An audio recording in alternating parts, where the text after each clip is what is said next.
வெண்பாவ இப்போ இப்படி ஒரு நிலைமையில தான் வந்து இவங்க ரெஸ்க்யூ பண்ண முடிஞ்சது அப்படின்னு நினைக்கும்போது, உண்மையிலேயே ரொம்ப வருத்தமா இருக்கு அப்படின்னே சொல்லலாம். அதாவது ஏற்கனவே எத்தனையோ முறை சந்தர்ப்பம்லாம் கிடைச்சது. ஆனா அந்த ஒரு டைம்லாம் வந்து நல்லபடியா இது எல்லாமே முடிஞ்சதா அப்படின்னு கேட்டீங்கன்னா, அதாவது நம்ம வெண்பாவ காப்பாத்த முடிஞ்சதா அப்படின்னு கேட்டீங்கன்னா, கண்டிப்பா கிடையாது. ஆனா அதே சமயத்துல இப்போ வெண்பாவ கொண்டு போய் அதாவது நம்ம விஜயும், மல்லி இன்னும் வந்து தீபிகா மேடம் இவங்க எல்லாருமா சேர்ந்து வெண்பாவ அந்த ரவுடிங்க கிட்ட இருந்து காப்பாத்துறாங்க. ஏன்னா அவங்களோட நோக்கம் என்ன? இந்த மாதிரி வந்து பிளட் குரூப் எல்லாம் வந்து செக் பண்ணி கடைசியில நம்ம வெண்பா இன்னும் மத்த குழந்தைங்க அதாவது அவங்களுக்கு என்ன பிளட் குரூப் தேவையோ அந்த ஒரு குழந்தைங்களை வந்து கடத்தி கொண்டு போய் இப்போ அவங்க கண்ணு இன்னும் வந்து கிட்னி இது எல்லாத்தையுமே வந்து அவங்க எடுத்து விக்கிறதுக்காக வந்து பிளான் பண்ணி வச்சிருந்தாங்க. ஆனா அதே சமயத்துல இப்போ நம்ம மல்லி, விஜய் இவங்க எல்லாருமே வெண்பாவை காப்பாத்துறாங்க. ஆனா அதே சமயத்துல வெண்பா வந்து இப்போ உயிருக்கு போராடுற நிலைமையில இருந்து தான் வந்து வெண்பாவை காப்பாத்துறாங்க அப்படின்னே சொல்லலாம். அதுவும் இல்லாம இப்போ நம்ம விஜயும், மல்லியும் பயங்கரமா கதை எழுதிட்டு இருக்காங்க வெண்பாவை கொண்டு போய் ஹாஸ்பிட்டல்ல சேர்த்துட்டு. ஏன்னா அடுத்ததா வெண்பா வந்து உயிர் பிழைக்க போறாங்களா, இல்ல வந்து வெண்பாவுக்கு எதனா வந்து ரொம்ப மோசமான நிலைமை ஏற்படுமா, இல்ல வந்து நம்ம விஜய்க்கும் மல்லிக்கும் வெண்பா வந்து இனிமே கிடைக்கவே மாட்டாங்களாம் அப்படின்னு சொல்லிட்டு எந்த வகையில வந்து யோசிச்சு பார்த்தாலும் வந்து ரொம்ப வந்து தலைவலியா இருக்கு. அந்த மாதிரி வந்து இப்போ நிறைய விஷயங்கள் வந்து போய்கிட்டு இருக்கு அப்படின்னே சொல்லலாம். அதாவது நம்ம விஜய்க்கும் மல்லிக்கும் வந்து இப்போ நம்ம வாழ போறோமா சாக போறோமா அப்படிங்கிற மாதிரி ஒரு சுச்சுவேஷன் வரப்போகுது அப்படின்னு சொல்லலாம். கண்டிப்பா இந்த ஒரு விஷயத்த பத்தி கொஞ்சம் கூட வந்து எதிர்பார்க்கவே இல்லை அப்படின்னு தான் சொல்லணும். அடுத்தடுத்து வந்து ரொம்ப மோசமான நிலைமை. அதாவது இப்ப என்னதான் ஆச்சு அப்படின்னா ஒரு பக்கம் வந்து இந்த கலாவதி இருந்துட்டு வெண்பாவை வந்து அதாவது வெண்பாவை ஏற்கனவே வந்து விக்கிறதுக்கு முடிவு பண்ணி வச்சிருந்தாங்க. அதுலயும் இப்போ விஜய் எல்லாம் பார்த்த உடனே இந்த கலாவதிக்கு சரியான அள்ளு விட்டுருச்சு. ஏன்னா அந்த ஆக்ஷன் நடந்த இடத்துல இந்த விஜய் தான் வந்து ஆல்ரெடி வந்து கலாவதி கிட்ட போய் விசாரிச்சாங்க இல்லையா, அதனால அந்த பொண்ணோட அதாவது வெண்பாவோட அப்பா வந்து இவர் தான் அப்படிங்கிற மாதிரி வந்து சொல்லி தெரிஞ்சுக்கிட்டாங்க. அந்த ஒரு விஷயத்துக்கு அப்புறமா உண்மையிலேயே வந்து வெண்பா அதாவது இந்த கலாவதி வந்து எப்படியாச்சும் கொண்டு போய் நம்ம வித்துட்டா போதும் அப்படிங்கிற மாதிரி நினைச்சாங்க. ஆனா அதே சமயத்துல இப்ப விஜய் ஒரு பக்கம் வந்து ஹாஸ்பிட்டல்ல வந்து முடியாம இருந்துட்டு இருக்காரு. அவரால் எழுந்திரிச்சு கூட நடக்க முடியாத ஒரு சுச்சுவேஷன்.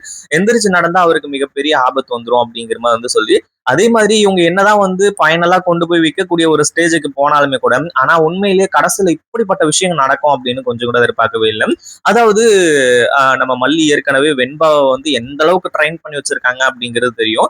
யாராச்சும் கடத்தினாலோ இல்ல ஏதாச்சும் ஒரு விஷயம் நடந்தாலோ கண்டிப்பா அந்த ஒரு இடத்துல வந்து நான் சொல்ற விஷயத்த நீ செய்யணும், நான் சொல்றத வந்து செய் அப்படிங்கிற மாதிரி சொல்லி அந்த இடத்துல கான்பிடென்ட்டா இருந்து ரொம்ப டேலண்டா வந்து யோசிச்சு கடைசியில அங்கிருந்து தப்பிக்கணும் அப்படிங்கிற மாதிரி சொன்னாங்க.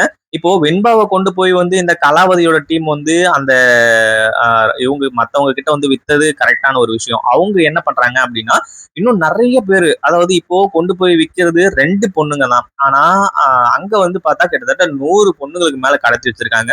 அதாவது எல்லாரையுமே வந்து கொண்டு போய் வித்துட்டு அடுத்துதான் வந்து அந்த உடல் உறுப்புகள்லாம் அதாவது அந்த என்னென்ன தேவையோ அதெல்லாம் எடுத்து வித்துடலாம் அப்படிங்கிற மாதிரி முடிவு பண்ணி ஆனா அதே சமயத்துல வெண்பா இவ்வளவு ஐகானிக்கா யோசிப்பாங்க அப்படின்னு எதிர்பார்க்கல. அங்க போனதுக்கு அப்புறமா வெண்பா இருந்துட்டு கண் முழிச்சுறாங்க. அதாவது மயக்கம்லாம் தெரிஞ்சிருது.